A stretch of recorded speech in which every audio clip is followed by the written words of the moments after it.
Okay बेटा, next topic start करते हैं अपना। Maxwell's distribution law of velocity of gas molecules. ये जो टॉपिक है ये बहुत इम्पॉर्टेंट टॉपिक है और हम मैक्सवेल डिस्ट्रीब्यूशन लॉ जो हमने अभी अपने प्रीवियस लेक्चर में पढ़ा था उसको हम दो तरीके से पढ़ेंगे, वेलोसिटी के लिए भी और स्पीड के लिए भी, ठीक है ना। तो दोनों के लिए हम डिराइव करेंगे। तो आज जो हम करने वाले हैं वो हम वेलोसिटी ऑफ गैस मॉलिक्यूल के लिए कंसिडर करते हैं, ठीक है। नाउ जो गैस आइडियल गैस होती है बेटा, अगर हम उसको कंसिडर कर लेते हैं एक इक्विलिब्रियम स्टेट में, ठीक है ना, जहाँ पे जो टेम्परेचर है वो एब्सोल्यूट टेम्परेचर है, इट इक्वल्स टू टी। तो आपने मैक्सवेल बोल्ट्जमैन थ्योरी पहले पढ़ी है? आई डोंट नो आप लोगों ने पढ़ी है कि नहीं पढ़ी है, लेकिन आप सेकेंड ईयर में इसको स्टडी करने वाले हो बेटा, स्टैटिस्टिकल फिजिक्स में।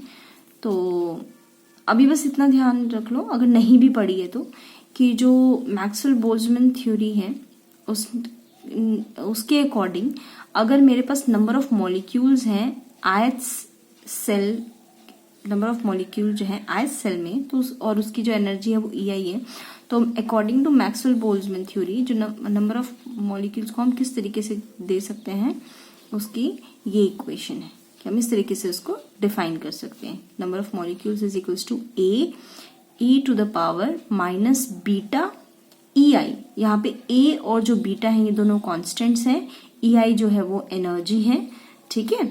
और बीटा आपको पता है ये बोल्ट्जमैन कांस्टेंट है, उसकी वैल्यू कितनी होती है 1/kT, ठीक है।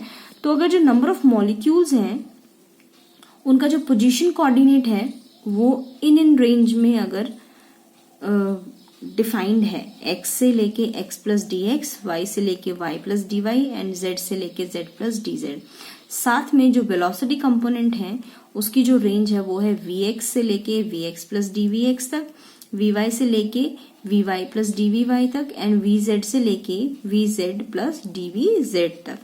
तो ये किसकी प्रोपोर्शनल हो जाएगी? वॉल्यूम के, and which is equals to this term, ठीक है ना, जो कि हम फेज स्पेस में हमने अभी डिफाइन करा था प्रीवियस लेक्चर में जब हमने फेज स्पेस की बात करी थी, ठीक है।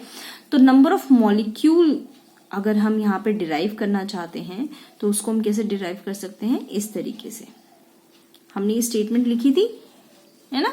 तो हमने बस क्या किया, इस स्टेटमेंट में हमने कोऑर्डिनेट्स को ऐड कर दिया जो हमारे पोजीशन कोऑर्डिनेट और वेलोसिटी कोऑर्डिनेट्स हैं, क्योंकि हम एक फेज स्पेस की बात कर रहे हैं ना, इस वजह से। इसमें कोई डाउट तो नहीं है इस इक्वेशन में, सिर्फ हमने ये टर्म्स ऐड करी है यहाँ पे, क्लियर। लेकिन जो एनर्जी मॉलिक्यूल होता है, काइनेटिक एनर्जी, वो किसके इक्वल होता है? Half mv²। और यहाँ पे v जो है वो हम तीनों कोऑर्डिनेट्स में उसको डिस्ट्रीब्यूट कर देते हैं, तो हमें बस क्या आ जाएगा, half mvx² plus vy² plus vz²।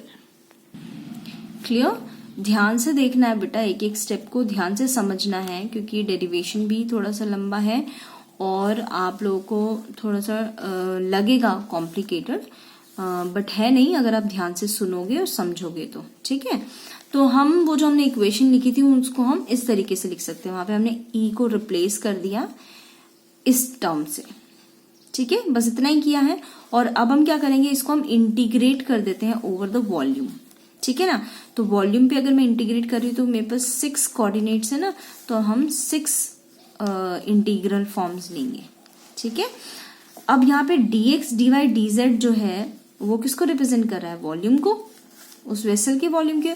तो हमने डायरेक्टली dx dy dz के इंटीग्रल को क्या कर दिया, वॉल्यूम से रिप्लेस कर दिया। तो मेरी जो टर्म बन गई वो क्या बन गई, av, और जो ni dx dy ये सारा ये कंप्लीट को हमने टोटल n मॉलिक्यूल से, कैपिटल N से रिप्लेस कर दिया, ठीक है।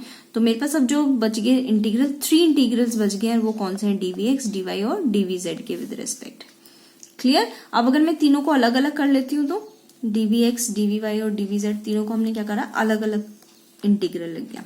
अब अगर आपको पता हो या आपने पढ़ा हो मैथ्स में, या तो आप पढ़ने वाले हैं या आप पढ़ चुके हैं, ठीक है ना, कि ये एक स्टैंडर्ड फॉर्म है इंटीग्रल की, और इस स्टैंडर्ड फॉर्म की जो वैल्यू है वो ये होती है √2π/m बीटा,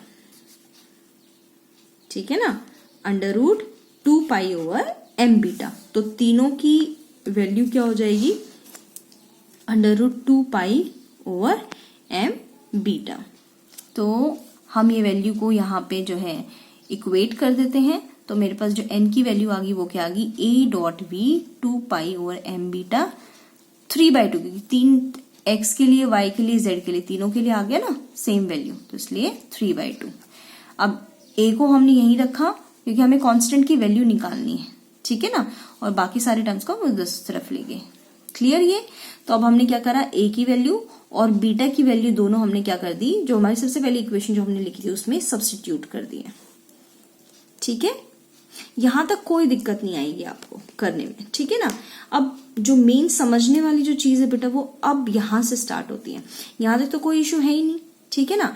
अब देखो, अब हमें क्या करना है, अब हमें इंडिविजुअली जो है चीजों को डिफाइन करना है। अब सबसे पहले हम यहाँ पे क्या करेंगे, हम मान लेते हैं कि जो नंबर ऑफ मॉलिक्यूल्स हैं जिनके जो वेलोसिटी कंपोनेंट्स है, जो कि हमें पता है वो वेलोसिटी कंपोनेंट्स कहाँ से किस किस रेंज में है, Vx से लेके V प्लस dVx तक, Vy से लेके Vy प्लस dVy तक, और Vz से लेके Vz प्लस dVz तक, है ना, ये था।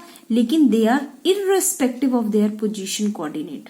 अगर हम मान लेते हैं कि ये जो वेलोसिटी कंपोनेंट्स हैं ये irrespective of their position coordinate, तो इसको हम कैसे कैलकुलेट करेंगे, तो इसको कैलकुलेट करने के लिए हमने क्या किया, उसको इंटीग्रेट कर दिया with respect to position coordinate. तो वो हमारे पास जो आ जाएंगे वो वेलोसिटी कंपोनेंट में आ जाएंगे irrespective of their position coordinate.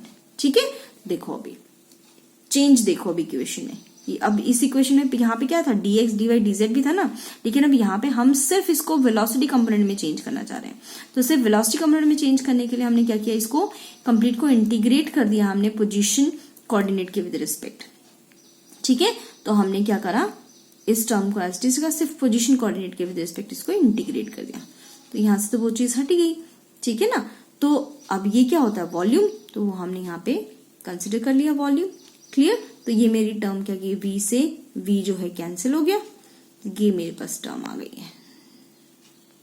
Clear, अब इसी तरीके से हम जो है इंडिविजुअल वेलोसिटी कंपोनेंट भी कंसिडर कर सकते हैं। जैसे x एक्सिस में अगर मैं सिर्फ x एक्सिस के विद रिस्पेक्ट कंसिडर करती हूँ, तो अगर मुझे सिर्फ चाहिए irrespective of their position coordinate, ठीक है ना, of the other velocity component, मैं पोजीशन की बात नहीं कर रही यहाँ पे, हमें वेलोसिटी कंपोनेंट की बात कर रही हूँ। अगर मुझे सिर्फ x एक्सिस के विद रिस्पेक्ट चाहिए irrespective of the other two velocity component, मैं क्या करूंगी, उसको डिफाइन करने के लिए अगेन उसको इंटीग्रेट कर दूंगी vy और vz के विद रिस्पेक्ट।